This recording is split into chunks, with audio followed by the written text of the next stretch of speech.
my ankle-length navy dress trimmed in velvet.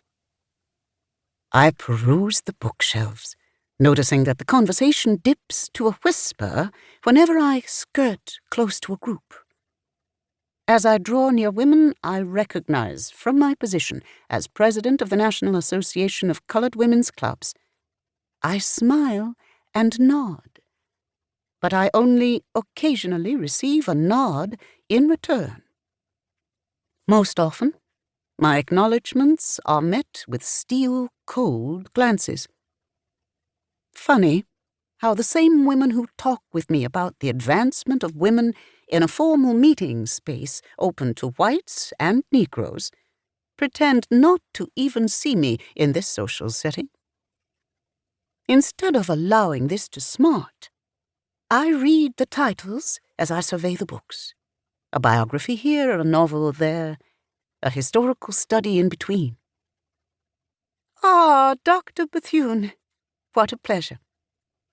My smile widens as the officious-looking Mrs. Sarah Eleanor Roosevelt approaches, surprisingly light on her feet for her 70-something years.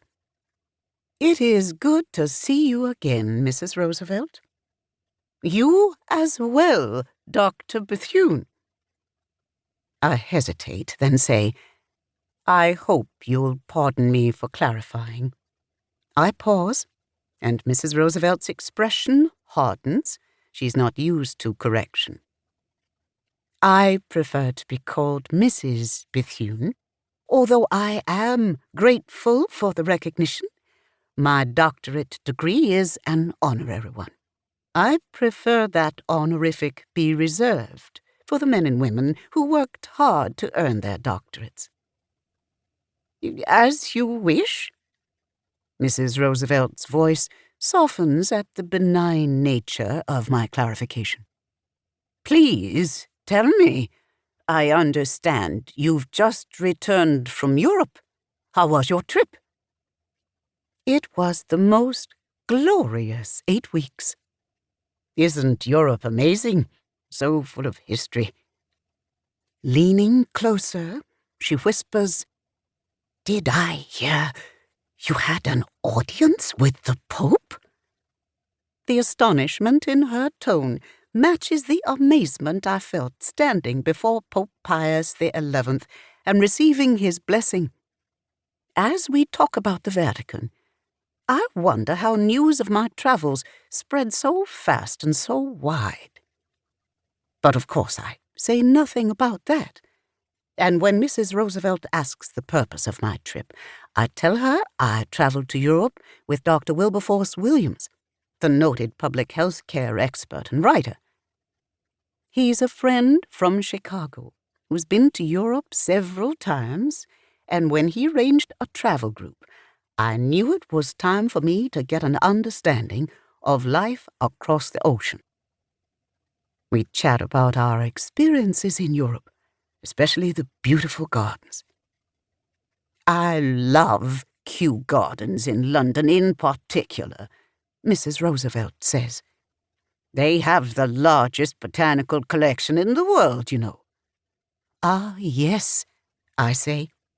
I found it lovely as well, but I preferred the black roses in Switzerland. Black roses, oh my, she says with a bit of surprise.